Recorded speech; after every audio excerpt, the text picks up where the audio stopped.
बंगाल, पुडुचेरी, केरलम, इस सबके रिजल्ट आ रहे हैं। फाइनल रिजल्ट अभी आना है।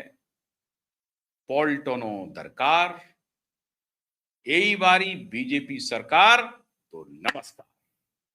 अब नमस्कार में आज दुर्ग ढह गया है, बहुत सारे दुर्ग। सबकी नजर वैसे पश्चिम बंगाल पर होगी। भगवा लहरा रहा है।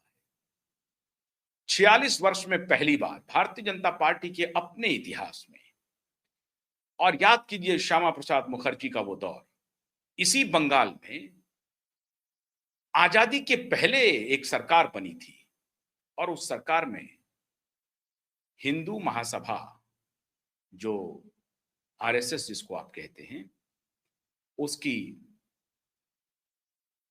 वो शामिल भी हुई थी। इसको लेकर के बड़ा आरोप झेलना पड़ता है कई बार, और वो भी मुस्लिम लीग जैसी पार्टी के साथ। इतिहास अपने को एक बार दोहरा रहा है।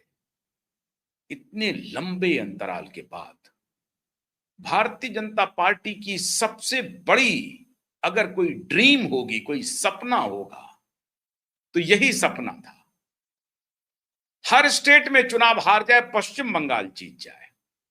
बीजेपी का एक एक कार्यकर्ता, बीजेपी के एक एक नेता से अगर आप बात करेंगे तो सब यही कहेंगे कि अगर पश्चिम बंगाल में जीत हार तय करनी हो और बाकी राज्यों में, तो कहेंगे सारे राज्य को ले लीजिए, मुझे पश्चिम बंगाल दे दीजिए। क्यों दे दीजिए? पश्चिम बंगाल में अब के पहले, मतलब दीदी के पहले लेफ्ट का दुर्ग था, उसको दीदी ने ध्वस्त किया। और उसके बाद 15 साल का दीदी का जो शासन है, भारतीय जनता पार्टी उसे कुशासन कहती है, लेकिन मैं ऐसा नहीं कहता हूं। भारतीय जनता पार्टी उसे कुशासन कहती है। उस कुशासन का प्रतिफल है कि आज भगवा लहराने की स्थिति में है। मैं आपको ऐसा कोई डेटा दिखाने वाला नहीं हूं जो इलेक्शन कमीशन के बियॉन्ड। जो टेलीविजन चैनल्स दिखा रहे हैं वो अलग बात है। मैं आपको वो डेटा दिखाऊंगा जो इलेक्शन कमीशन का ऑफिशियल डेटा है, सिर्फ और सिर्फ ऑफिशियल डेटा। लेकिन उस ऑफिशियल डेटा में भगवा लहराता हुआ दिख रहा है पश्चिम बंगाल में, आसाम में, और बहुत हद तक तमिलनाडु में भी। लेकिन तमिलनाडु ने तो मिरेकल कर दिया मित्रों, मिरेकल कर दिया। किसी ने कल्पना नहीं की थी। एक पोल सर्वे आया था, एक एग्जिट पोल का था, और एक सर्वे भी आ रहा था टीवीके के बारे में। एक छोटे मोटे स्टार, फिल्म स्टार, छोटे मोटे नहीं, बहुत चर्चित फिल्म स्टार हैं विजय, उनकी नई पार्टी, नया इंट्रेंट कोई गांठता नहीं था, जिससे मिलने के लिए राहुल गांधी ने मना कर दिया, मुलाकात करने से भी मना कर दिया। राहुल गांधी इस हैसियत की भी नहीं समझते थे टीवीके के विजय को। भारतीय जनता पार्टी हालांकि हाथ मिलाना चाहती थी, लेकिन टीवीके ने हाथ मिलाने से मना किया। स्वीप कर रही है, स्वीप जिसे कहते हैं, स्वीप आंधी चल रही है विजय की तमिलनाडु में। और तमिलनाडु में भी ऐतिहासिक घटना हो रही है। एआईएडीएमके, डीएमके, इस दोनों के बीच में सत्ता परिवर्तन होता रहा है, लेकिन मूल रूप से जो पेरियार, जो आइडियोलॉजिकल गढ़ था अभी तक के भारतीय राजनीति में, जो सबसे बड़ा गढ़ था जातीय राजनीति का या जातीय फिलॉसफी का, वो पेरियार की फिलॉसफी आज तमिलनाडु में ध्वस्त हो रही है। पेरियार की फिलॉसफी अपनी अंतिम सांसें गिन रहा है, और इसका क्या रिपल इफेक्ट पूरे देश पर पड़ेगा। क्या जातिवादी राजनीति अब पूरी तरह से ध्वस्त हो गई है? नहीं चलेगा जाति का कार्ड। नया मॉडल मोदी का चलेगा, नया मॉडल भगवा का चलेगा। क्या मोदी इसे स्थापित करने जा रहे हैं? आज जब शाम मोदी एक जगह जाएंगे, जिसकी प्रतीक्षा भारतीय जनता पार्टी के कार्यकर्ता और भारतीय जनता पार्टी के सभी नेताओं को है कि मोदी कब वहां पहुंचेंगे। जब मोदी पहुंचेंगे तो मोदी क्या क्या बोलेंगे? क्या मोदी सिर्फ पश्चिम बंगाल तक सीमित रहेंगे? क्या मोदी आसाम और पश्चिम बंगाल की विजय को ही सेलिब्रेट करेंगे, या मोदी तमिलनाडु पर भी कुछ बोलेंगे? मोदी ये बोलेंगे कि एआईएडीएमके के साथ उनका अलायंस सफलीभूत रहा, ट्रेंड अच्छा है एआईएडीएमके भी के फेवर में, और कहा जा रहा है कि ग्रामीण इलाकों में एआईएडीएमके अपनी स्थिति को मजबूत बनाए हुए हैं, और शहरी इलाकों में टीवीके के विजय ने परचम लहरा दिया है। झंडा गाड़ दिया है और पेरियार का वो पूरा दर्शन जो भ्रष्टाचार के दलदल में फंसा हुआ था वो पूरी तरह से ध्वस्त हो गया। उदय निधि स्टालिन, स्टालिन के सुपुत्र क्या कह रहे थे? सनातन को जड़ से मिटा देना है, सनातन को निस्त नाबूद कर देना है, सनातन तो डेंगू है, सनातन तो मलेरिया है।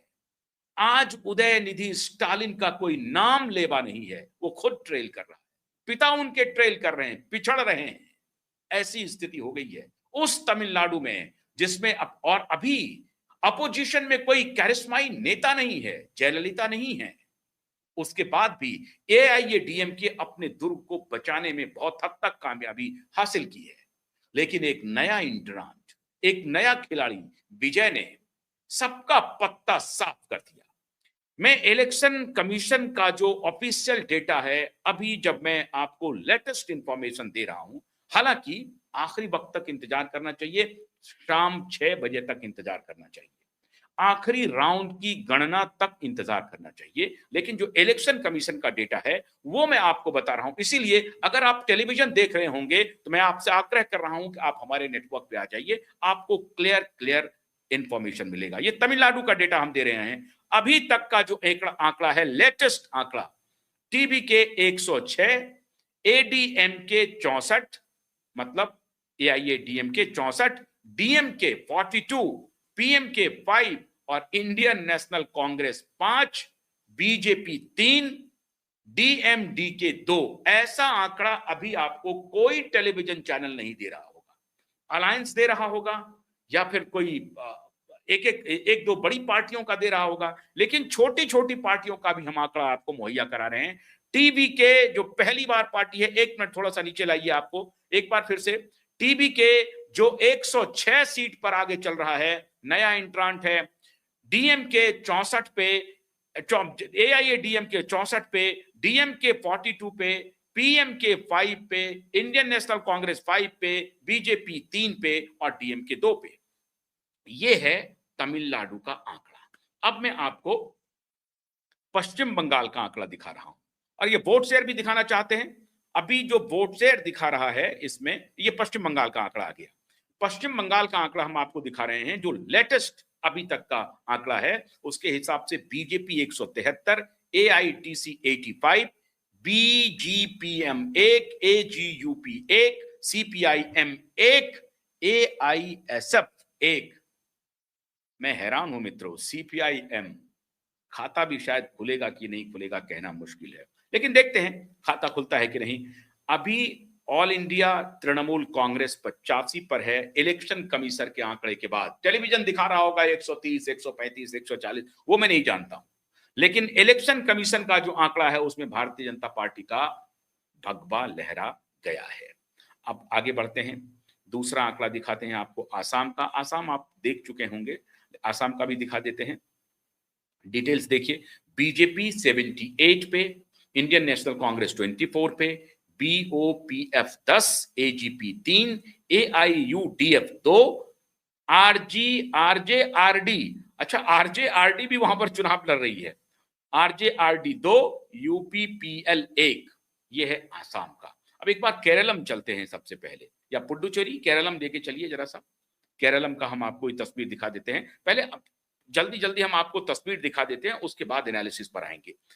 नेशनल कांग्रेस आईएनसी 56, सीपीआईएम 29 और एयूएमएल 23, सीपीआई 12, केईसी 7, आरएसपी 3 और अदर्स 7 का। ये है केरलम का आपको पूरा डेटा।